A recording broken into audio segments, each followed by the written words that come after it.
I hope you all enjoyed the visual novel marathon. We still have so many visual novels to cover, and it was a tough choice in picking what I would review, but rest assured, I've listened to every suggestion and I will get to them. And in celebration of the end of the visual novel marathon, here is the entire month in one massive collection. Enjoy.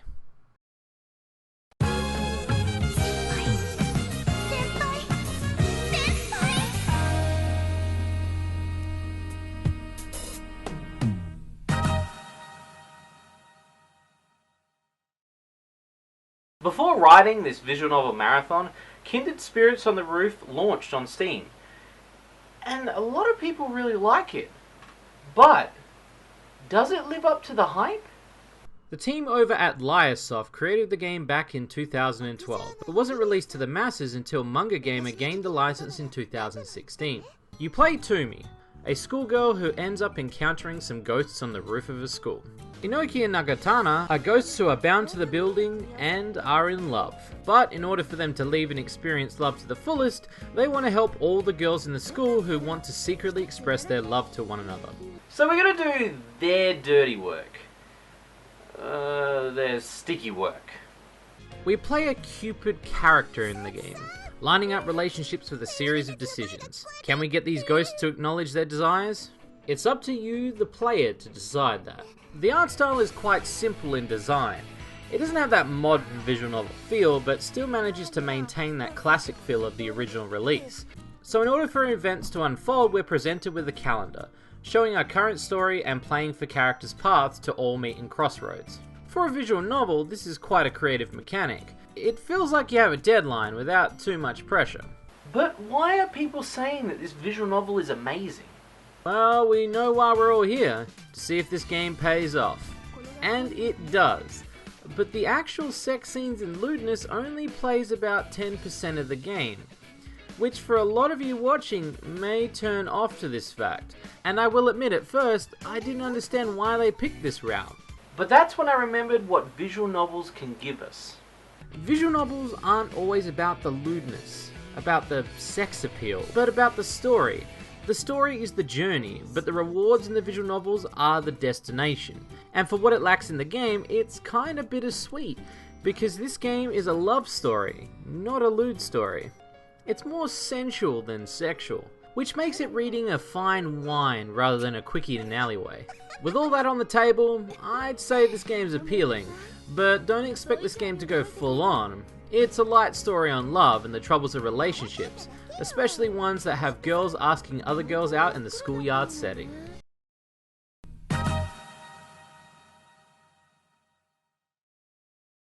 Today I'm taking a look at a recently released visual novel by Saint X-Tale, Plum Tea. Saint X-Tale is pretty much into any fetish you can find, and I've been following the game's development from the early announcement stages. Now, Plum Tea is a trap visual novel, so yes, these chicks have dicks. Look, I'm a level with you. If she's a chick, and she's got a dick, and she knows how to, like, use the dick, then yeah, I'm all for it. I mean, we've got to cover every aspect of that game. You know, we've got to cover every that goodness. You know, I'm just gonna call my lawyer, because everything I say just gets me in trouble. Plum Tea was released recently after much work by Saint. The art style is quite a unique one, reminding me of certain Japanese art styles I like in novels and fan comics. You play as a new student who's looking to fit in. Something's gonna fit in her butt if she's not careful. The dialogue straight away is short and sweet. For me, I don't mind it. I've never been one for reading, so this one has my attention. Like the girls' dicks? Hey, okay. That's the last dick joke I'll make in this review. Pinky swear. A little dick, okay. So when Saint made this game, the intention was not to make dead-end paths, but many decisions for each character. So rather than branching to one girl from one set of rewards, you can have multiple paths on one girl for some extra fun, and brings you back for more gameplay. I went with the nerdy girl with glasses, Misaki. That shit's my fetish. Now, each playthrough may only be 20 minutes, but with each person having more than one ending and more than one set of unlockables, it proves to be a heavy novel.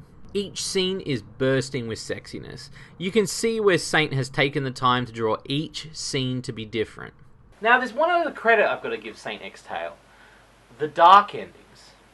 The dark endings show the girls in a more sadder ending, but you learn more about them. From one girl being forced to cheat, which lets you meet a girl outside of the main girl's quest line, to being held against her will only to be hauled out for you to pull a gun on the ringleader. It's quite rare for a fan game to have this much effort put into it. But Saint had a task and saw to it, and in the end completed it with flying colours.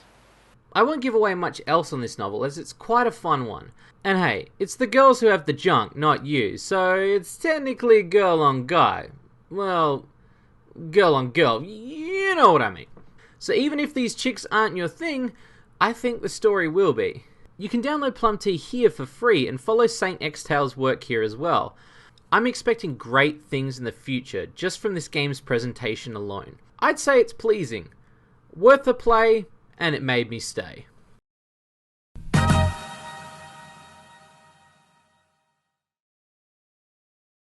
So this one's for the ladies, or anyone a fan of yayo. So if you don't want to see any man-on-man action, or as I like to call it, maction, click off this video now. Fuck yeah, let's go. So today we're looking at Bacchikoi by Black Monkey, a visual novel about baseball.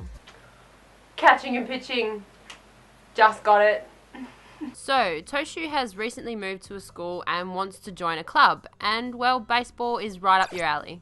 The theme and the tone of the game is quite sporty, and it matches the game quite well. You actually get sucked in, unlike other novels that go for a simple interface. We head to the field where we are saved from an oncoming ball by Masura. Though I expect some oncoming balls later. Am I right?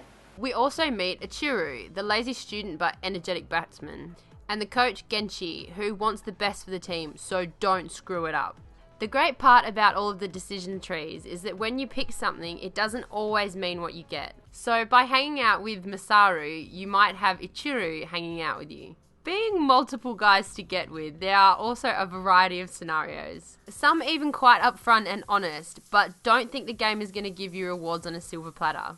So Toshu must train with the team for the big game, which brings us to the break portion of the novel. You can practice your catching and pitching. By doing this, you can advance through the story and build your skills. So it's a matter of what's more important, hitting a home run or hitting on one of the guys. Fuck, I'm just as bad as Shades at these jokes. There are quite thick layers to the story, such as Ichiru's soon-to-be wife and the other players' commitments. So it's best to read on every decision you make and the time it takes to practice. So if you play your cards right, you are rewarded with some hot scenes. I can't show you it here, but the art style speaks for itself when I say it's one of the most high quality in the genre.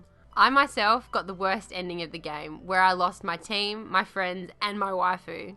I mean, don't get me wrong, I got some action, but it's all about the balance that you take in the game. So if you want to score, well, score, if you know what I mean. So Bacchikoi, where does it land? Well, with its thick writing, simple and effective music, and stunning artwork, it goes to show that even a small company or group of people can make one hell of a visual novel. For me, this was pleasing. And the one thing I failed to mention is the killer opening to this novel. I mean, it's like watching an anime. Just watch this and tell me otherwise. Again, this is bursting with quality.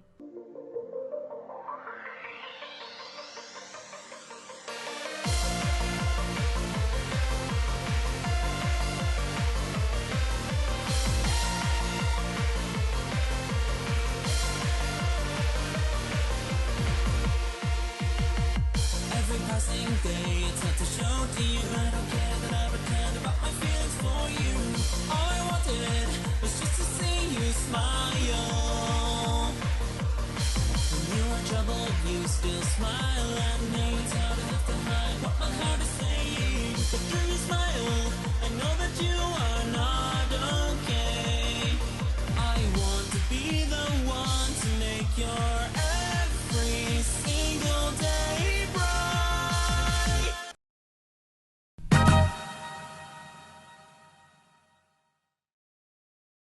And because this is our first full DAC game review for the visual novel marathon, I decided to do a classic. Today we're reviewing Monster Girl Quest. Monster Girl Quest comes from the shores of Japan by Tora Tora Resistance, and later translated by a user known as Rogue Translator. Rogue is known in the community as a god for taking this task on and bringing the series to English shores. So far, Monster Girl Quest has 3 games in the trilogy, and a new set currently being developed called Monster Girl Quest Paradox. The games have gained much fandom as they've created a wide community and a bunch of fan-related games. But today we're just taking a look at the first chapter of the series. I mean, these games have a lot of content in them. I mean, they're visual novels and RPGs all rolled into one. I'm only one man, so you get what you're given. And you know what? Eat your veggies while you're at it too! Monster Girl Quest is set in a world where monsters take on the form of women. And these monsters crave one thing and one thing only. A steady income and a loving family. Nah, they just want to suck your dingus. Yeah, so these women love the nectar. But in order to avoid such an event, we must get baptized by the goddess Elias.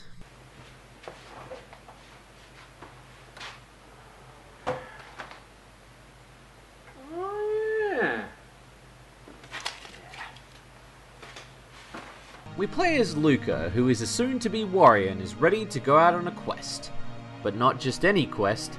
Most warriors want to fight and kill monsters, but Luca wants to end the war and bring peace amongst the humans and monsters. But a monster attacks his village just before the ceremony, and with choices given, I decide to face the enemy head on. I mean, it's a slime girl in a Japanese video game. What could possibly go wrong? So below is our health bar, and just above that is a set number of choice of attacks. Still using the basics of a visual novel layout, it works quite well for a number of options. Attack is your basic move, but sometimes it won't work first up if you're pinned. There are certain skills you can learn on your journey that are much more powerful than attacks, and just below that is struggle, which helps you to break free from the grip of the enemy. Once you have, you can make the next move. If not, well, guess you'll be going down the path of the lewd. Also in the menu are guard and wait, which do the same thing, minus the defense option. Whoops! I've dropped my sword! I hope no slime girls slime me! Oh jeez! So the sexy routes are fantastic, each with descriptive narrative, and as you unlock more, you get more movesets and poses. Yeah, your death will be at the end, but in the brief moments before that, you can enjoy some monster loving. Each monster has been drawn separately, so you can tell they put a lot of effort into the creation of the battle sequences. It's one of the few times I would actually tell you to lose in a video game, because you would miss some of what the game's offering. This is part of the game that's quite clever in its writing. The idea of being baptized saves you from these encounters, but missing the ceremony, you're weak to their advances. And don't worry, there are other scenes in the game that you can get without having to die. Whoops! I dropped my sword again! Start with the dick. After slaying the slime girl, we venture forth with the morals that monsters and man can live together in peace. And thus, he signs the Declaration of Independence, and Monster Masumi is born. Just then we hear a large thud sound in the clearing. A snake girl is lying there unconscious. Should we help her, or get one last chance to be baptized? Ah, fuck that! I can do it myself with just a flick of water! Yeah, baptize! Come at me! Wakey wakey, snaky! She awakens to not know where she is. She was thrown miles away from home. Our hero thinks though that a baptism to protect our dick is the right move and tries to get away, but she coils around us. This isn't what it looks like. We escape and make it back to the village, but it's too late. Oh no, whatever shall we do? My orgasms need to be protected. Fuck off, you dipstick. Well, we head back home in a sulk to find that the snake girl has ventured into our house. Guess she just slithered in. No one? Not even boo.wave? You guys suck. Before we go any further, I figure I should explain the pause menu. With our skill set and items, it's much like an RPG menu. Also included is a Monsterpedia where we can keep tabs on all the monster girls we encounter. So our snake waifu, known as Alice, decides to tag along on our adventure, as she thinks it would be absolutely hilarious to see us fail at bringing the union between the monsters and man together. Or die trying. I mean, it's pretty fucking sweet you die from orgasms in this game. That's a great way to go. We travel around town to say our goodbyes, but it's more like the time that you go to your family gathering, you know, and everyone reminds you how much of a disappointment you are, that you missed the baptism. Fare thee well, young lad. Enjoy your quest to get laid. I never had faith in him. He was such a dropout. Farewell, good luck. After that, we meet with Alice outside the city and begin our journey to the Monster Lord's castle. But in order to do that, we must travel across 3 continents to do so. Fuck, better drink a lot of water. Dick's gonna get parched. Before we leave though, we bump into a slug girl who gives us the once over. With her... slug? I mean, where do you put it? Alice teaches us a move to take down monsters in the future. Something more stronger than our original attack. Demon Decapitation. A move that does a considerable amount of damage. And we'll need it for what lies ahead as we uproot a Mandragora. We reach the town of Eliasburg. Alice disguises herself with legs for days, and we head forth to find a monster swordsman making quick work of the town's guards. There is no way we can take her. With our sword, that is. But if we don't try, Alice will abandon us. And like hell, I'm letting that sexy snake out of my sights. Have at thee! But before we begin the fight, Alice just steps in and frightens the sexy swordsman off. Which gives me the impression that Alice is more than what we have bargained for. Legs for days, a commanding voice, and begging for our body. I can close my adult monster finder account. I found my lady. We spend a night at a hotel where Alice gives us some special resistance training. You know, since we haven't been blessed and all that. It's only fair. Stopping by the local armor shops, we pick up a few goods, get equipped, and get ready to head on our way. To be honest, I was gonna say that this was a weird outing. But right up until this point, it's actually been quite...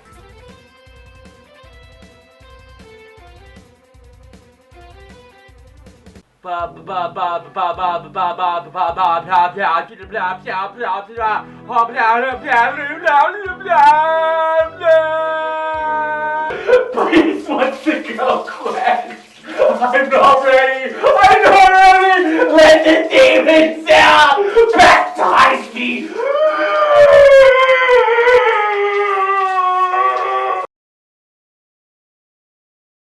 Anyways, besides the huge story quest across the land, there are loads of extra scenarios.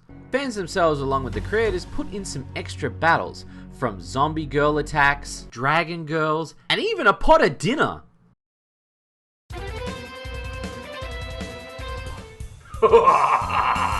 Shade, it's time for the ultimate battle.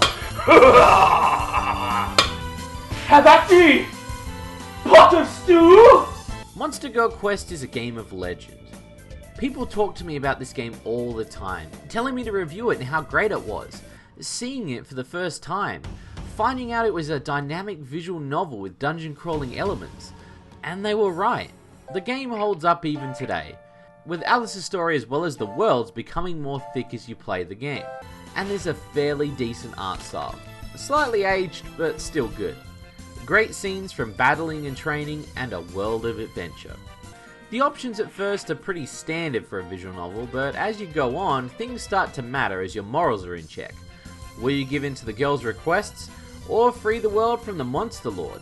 I'd say this game is pleasing. It has a great blend for a game of its time, and for the following that it's gained over the years, I would love to review the sequels in the future.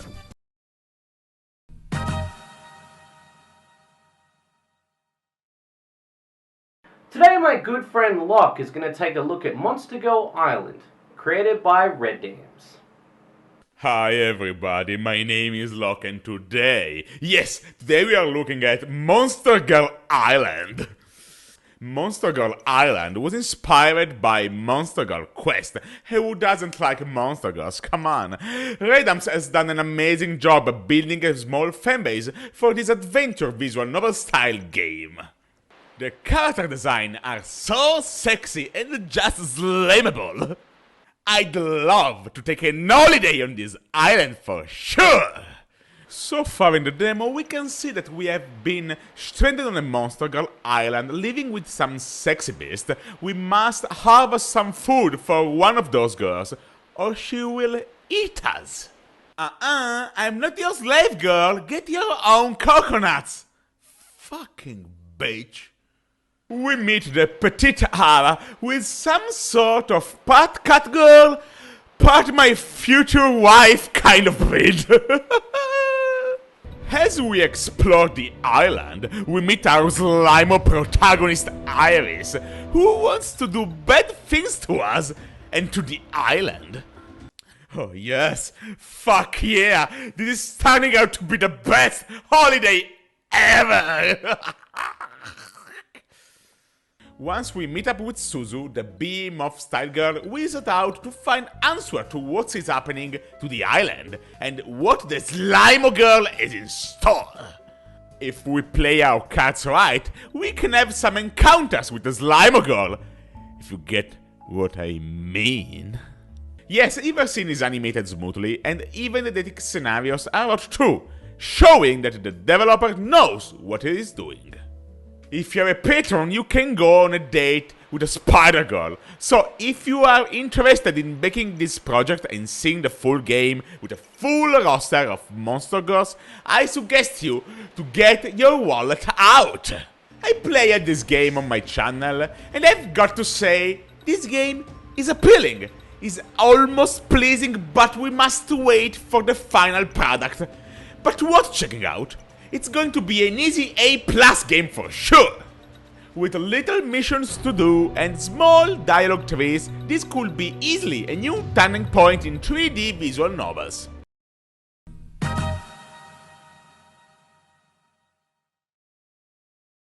Today we're taking a look at forbidden love. No, not that.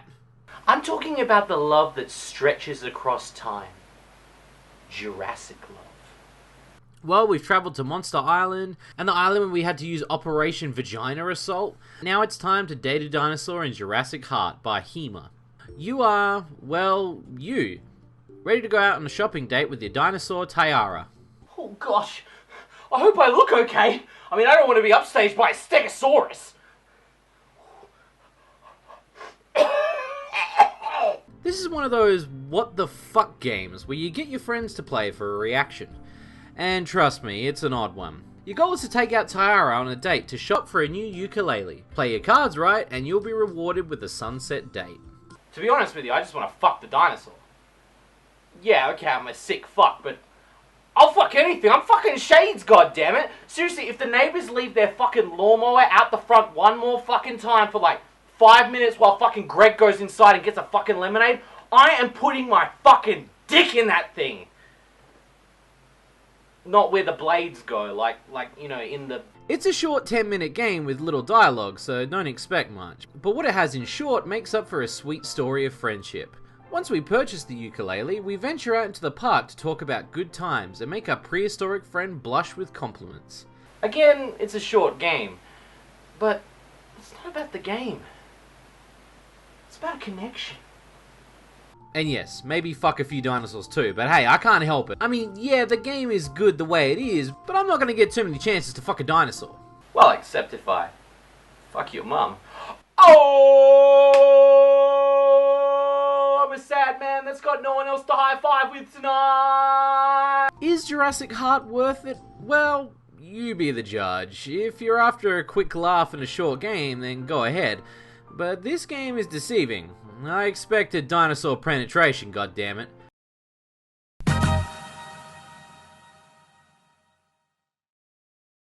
Today we're taking a look at our first time. You know, our first visual novel. What did you think I was talking about? Nah, we're talking about fucking. Sugarscript created Cute Demon Crashes, a sex-friendly visual novel. Now you're probably thinking, What do you mean sex-friendly?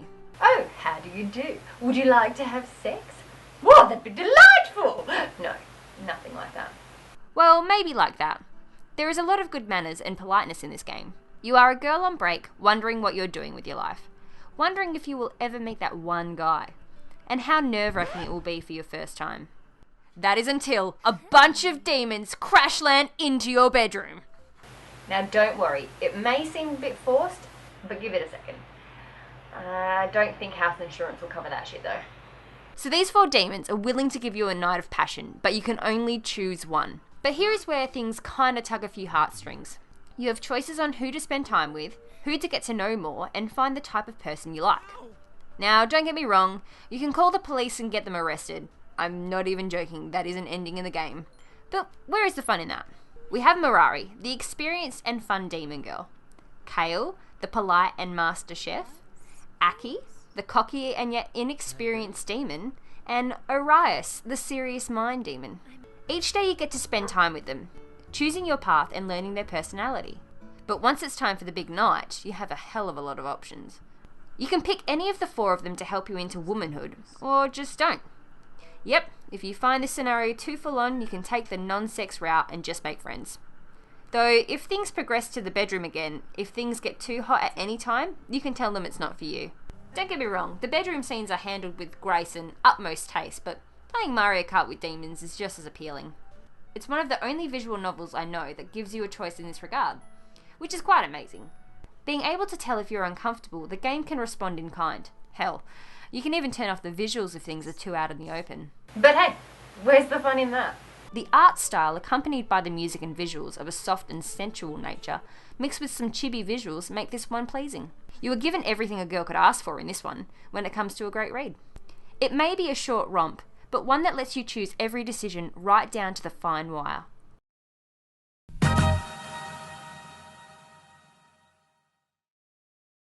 Today we are looking at Sakura Spirit, developed by Winged Cloud and published by Sekai Project. Let's dive right in and see what the first game in the series is hiding. I'm pretty sure it's boobs. You play a young judo champ who is training for a big competition, but before his big match, he prays at an old temple, transporting him to a world of fox girls. I'll be disappointed if I go to Japan and this doesn't happen. Now straight away, Sakura Spirit has nothing to hide. The art style shows that we are here for one thing and one thing only, boobs. And hey, I'm not complaining. The game is a bit of a cock tease with a lot of scenes not giving out what I want to see, but there's still a lot to look at. Now, the reason I haven't gotten into the story much further is, well, the story isn't as compelling. With every game, there are strengths and weaknesses. For Sakura Spirit, what it has in fan service and teasing parts, it lacks heavily in story and dialogue. Don't get me wrong, some visual novels don't need heavy words, but here it's more like the game is playing to your parts rather than your hearts, so don't expect anything from the writing. The game is also quite short, being its direction in writing. I found I was more compelled to keep going only for the boobs, as the story didn't really grab me. Wouldn't mind grabbing those boobs though. The one other thing that really got me about this game is for how long-winded it is. There is only one decision and it doesn't really affect anything. Hell, you can save it just before the end and pick the other ending, which doesn't make it feel like a heart-changing decision rather than an annoyance. Once you've unlocked all the saucy picks, there's no need to go back and play it. It's a one-shot deal. Hey, if you leave your brain at the door and just want to see some service in the light field, then be my guest, but Sakura Spirit isn't as smart as it could have been. It's appealing, but only for the tits.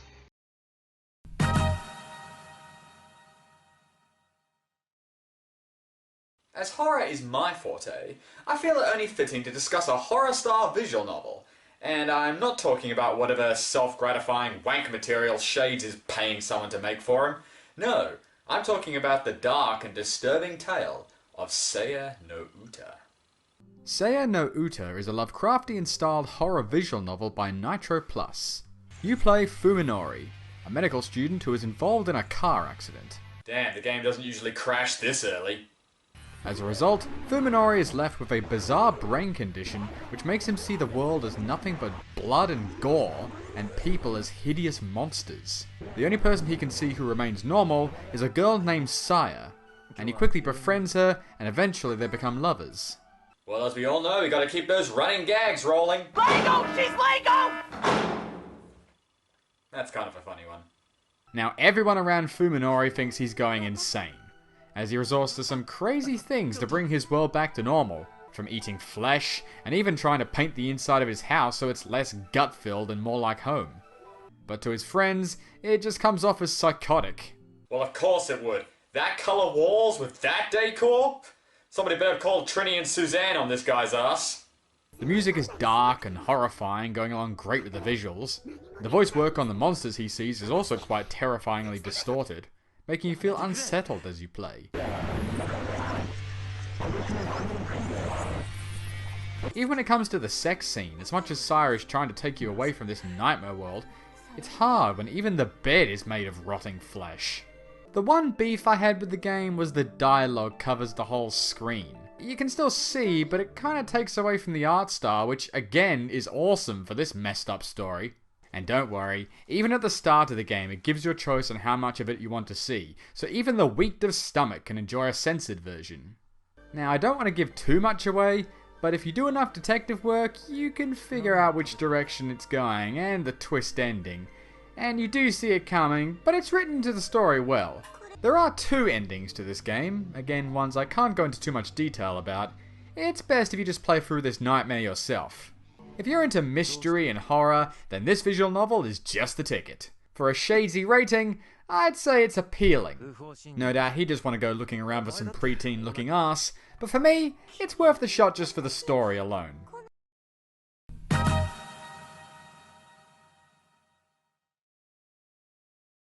Why? Why?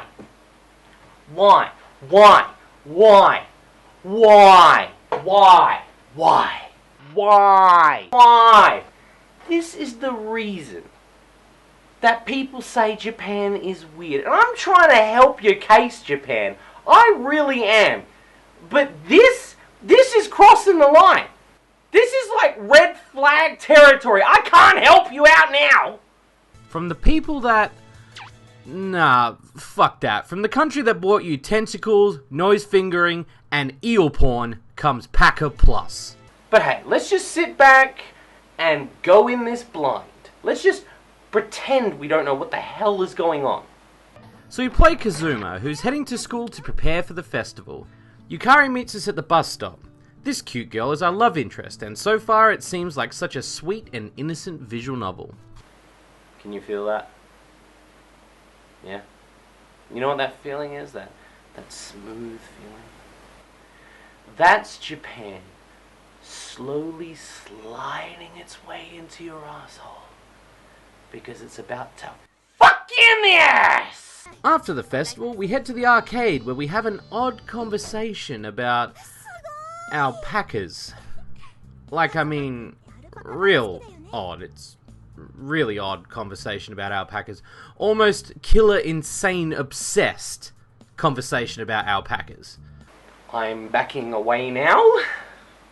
So we decided to head to the alpaca kingdom. Red flag! Red flag! She's crazy! She's a crazy bitch! Kazuma! Red flag! Abort! Abort! So we spend a normal day at the Paca farm. That is until the way back where we fall asleep on the bus and awaken to find...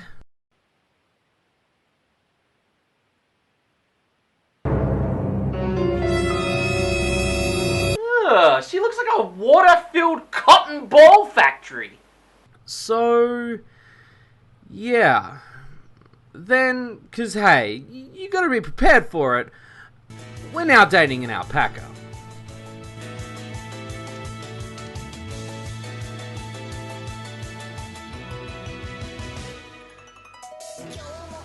I'm just gonna let this play out. Just gonna let the tap on somewhere.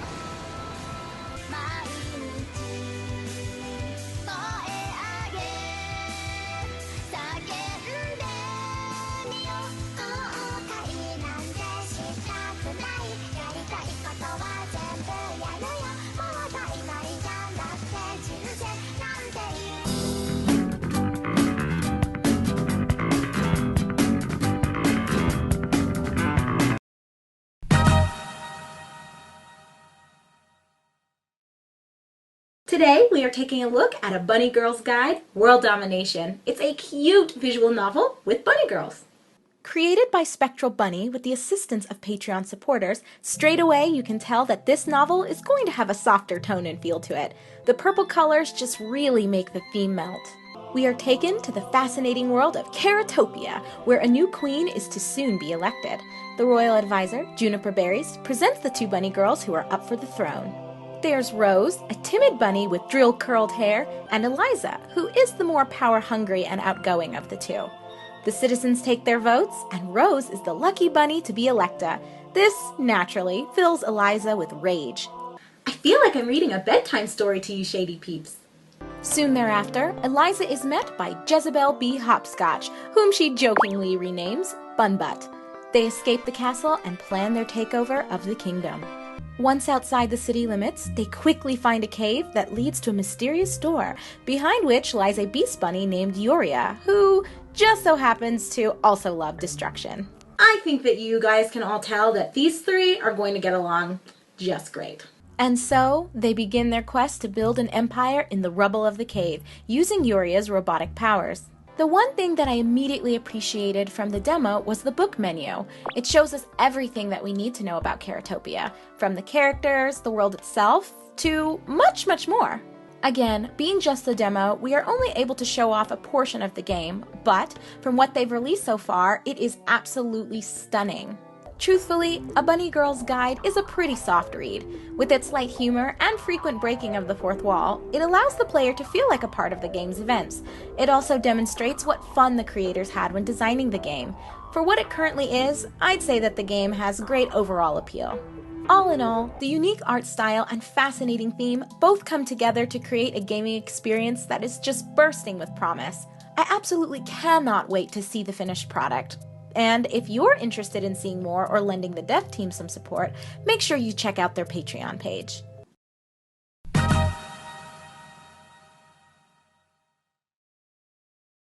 For the second big review of this marathon, I've decided to take a look at the entire Nekopara series to date. Nekopara is a series of visual novels by NekoWorks and published by Sekai Project. This is a start-to-finish series, meaning that there are no choices, but the story is more thick like a book, and it relies on its own plot as the guide. The games also use a system known as emote that allows the characters in-game to be animated, rather than looking like planks of wood. Later they went further with this tech with a petting mechanic and even a bounce key.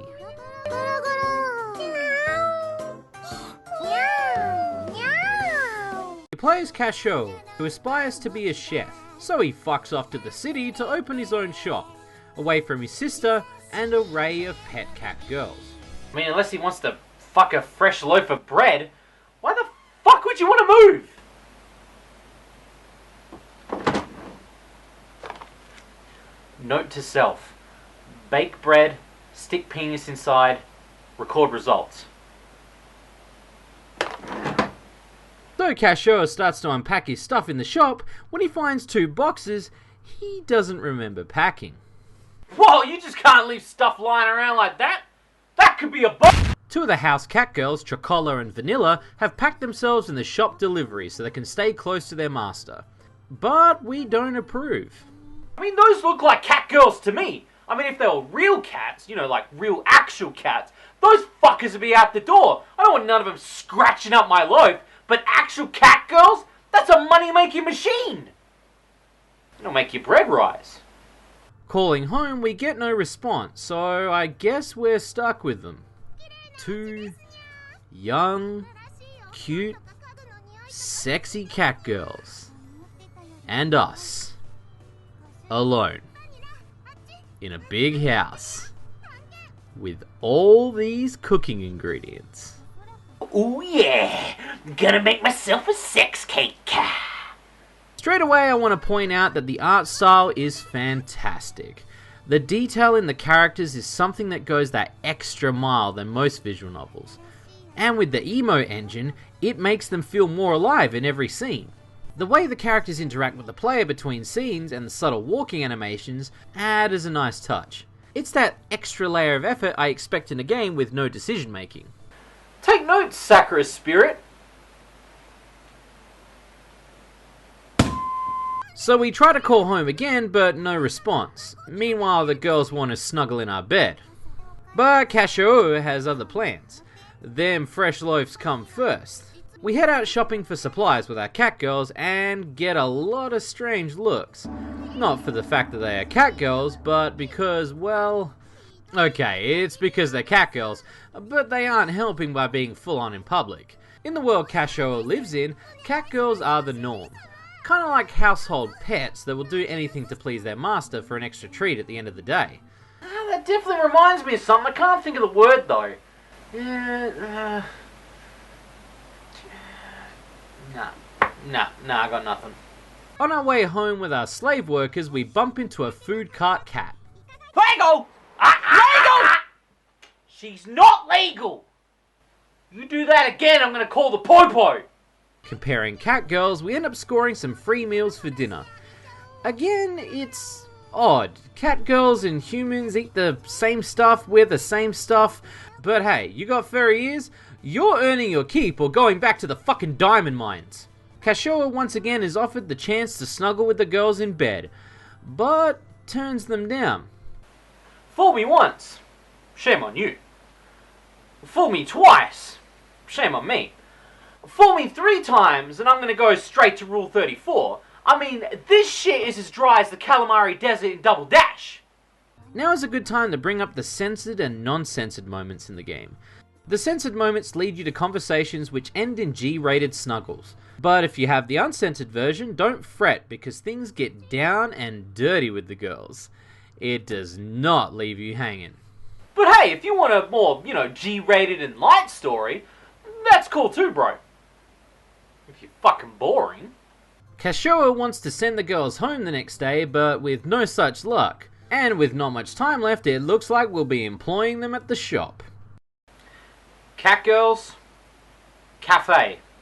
Cafe! The girls suit up in some cat-made gear, and I'm just gonna say it, this is some of the cutest made outfits I've ever seen. Just another reason the art design deserves the love it gets.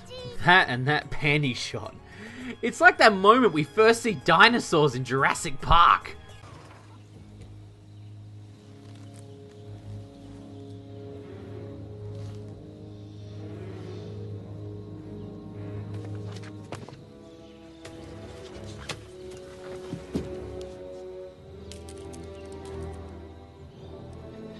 Alan, this species of Variformin's been extinct since the Cretaceous period. I mean, this thing isn't one of this thing. What?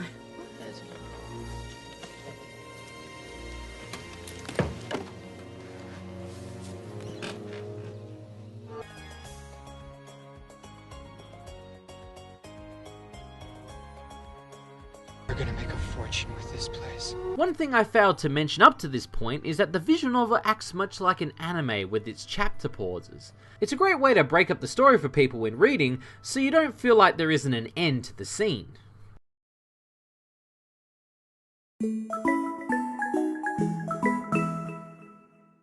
Nekopara! So our hero decides to buy a few books on looking after cats, even though he's lived with like over 4 of the fuckers. What, didn't this lazy fucker ever look after him when he lived at home? To me, this is kind of general knowledge.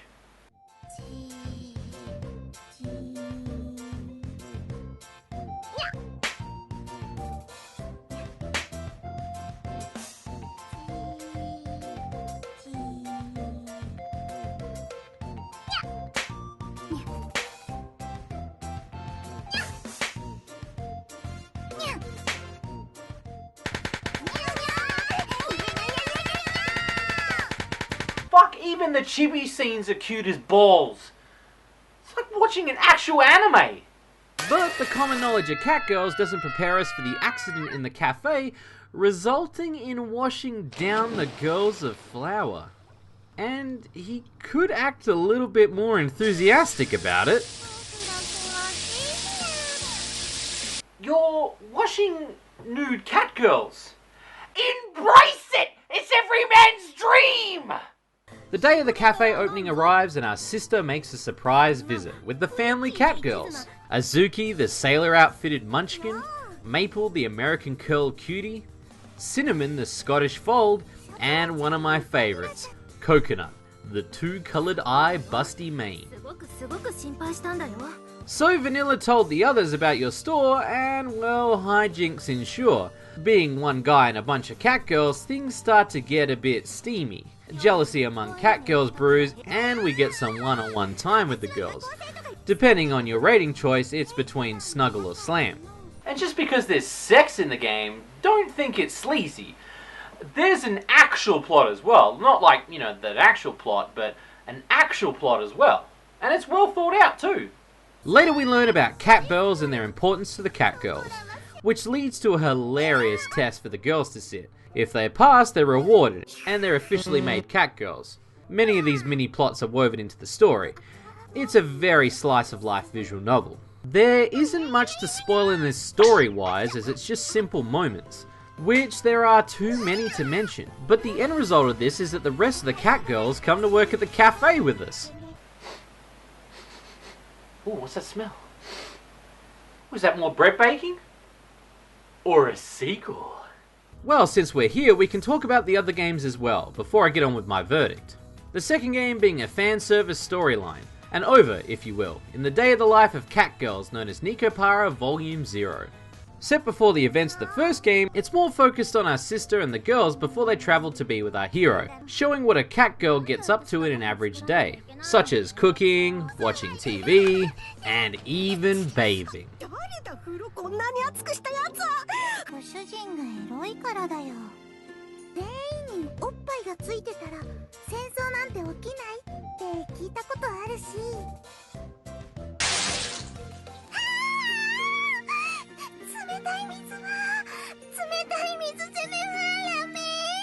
I'd consider this one fan service for sure, but again it's a smaller story than the first chapter.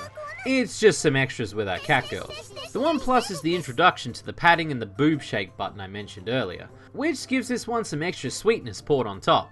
I recommend playing this one after Volume 1, but it's not needed, as again it's just more slice of life scenes with cute situations such as the air freshener scene. An adorable scene, but doesn't build to anything, so it's just there for your enjoyment. Now, Volume 2. I'd say out of the series it's probably my favourite, as there is focus on the other cat girls too, especially my girl Coconut. Volume 2 leads off a bit after the first one with the shop running at full steam, and everyone on deck. Ah, I meant deck. But now that there's more pressure for the creators, as there are more cat girls and moments to give into. But they do an amazing job catering to them, with even the rest of the cat girls getting involved. Again, the scenes are not too heavy, so don't feel invested, it's more slice of life. Coconut's story for me was the best as it shows the big sister trope. Ending in a sleepover, I'll never forget.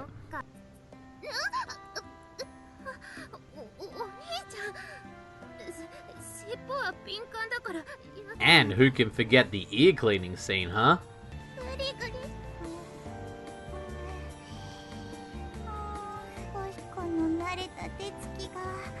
Told you Japan had a fetish for other holes. Okay, let's break down these games and give them a rating. Nekopara Volume 1 is pleasing to me. I think for a visual novel they went full steam ahead, and it was a AAA game. For a kinetic visual novel, it made itself stronger in other areas. If slice of life isn't for you, this might not be your slice of bread, but if you prefer things to get more frisky, I suggest the hotter version. Volume 0 is appealing, focusing more on extras and other scenarios. There's not real focus on the sexual and more of the cutesy moments, so those people may be let down. Volume 2 is pleasing. For a visual novel series, I've been surprised at how great these games hold up, as I'm not a big fan of visual novels, but I do love slice of life. The attention to the other cat girls and our hero's further desires to be one with them makes this one an absolute delight. And with Volume 3 in the works and even a campaign being launched for an anime series, I would have to say that this series has got a lot of promise. Keep on this track, NekoWorks. Don't let me down.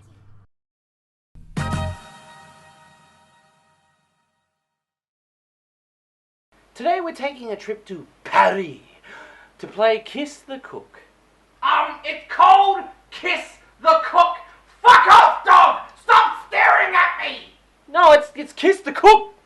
Yeah, no it's not. It's called Kiss the Cock, idiot. Wait, let me just... Oh, it is. So, you still going to, Paris? No, fuck that. I can't even fly on a plane with a dick this big. I can't even get it through fucking baggage claim. It's huge. Fuck off, dog. The game in question is based in France, but the developer MTDG is Italian.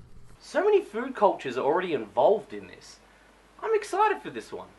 Being a gourmet chef teaching students, you're at the top of your game, but one thing is holding you back. Your jizz tastes like arse. I'm not sure how that has anything to do with cooking, but okay. So one night, wishing upon a star, we're granted with the wish of having white chocolate flow from our manhood. Dude, if that happened to me, I'd suck my own dick. Game over. The girls you have in your class are Liliana, the cute chick, Luann, the spooky chick, and Izar, the blonde bombshell. Each girl having their own personality. With this in mind, you must let the girls cook with your special ingredient. What the fuck did you put in that sauce? It's like some fucking sci-fi sperm. You know how you gotta wash your hands before cooking? Well, not this time. Hell, I'll let you lick my spoon. Now, the art style being quite unique is a nice touch, but the dialogue is left to be desired. It's quite a straight-to-the-point visual novel. Again, the art assets kind of make up for this. There is a pro and a con to this game as well. If you're not a fan of visual novels and the length they have, then this game is for you, as it will take around 15 minutes to finish the game, and with no paths except for the ending, which also has a slight twist, only leaves you with 3 endings. Being able to save before you make the choice kinda kills the replayability. Again, it's more for someone who wants a quick short story, not so much a novel. One thing this game has got going for it is its humour. Without any warning, the game throws you through some weird events, such as Luann just pulling an animal from another dimension out of nowhere, only to cook it, and Lilianne making plants grow just by touching them. It's like a porno at the X-Men Academy. Is it worth the play though? Well, for its short playthrough I'd say yes, but don't expect much. The scenarios are pleasing, but there isn't much else to it. The game could be added to and made into one hell of a read, but at this point it's a plebeian. Take it or leave it. I enjoyed it because it was short and sweet, but I did expect more. Well, that's it for this episode of Dat Game Shorts, and the end of the visual novel marathon. I hope you guys enjoyed it. Good night.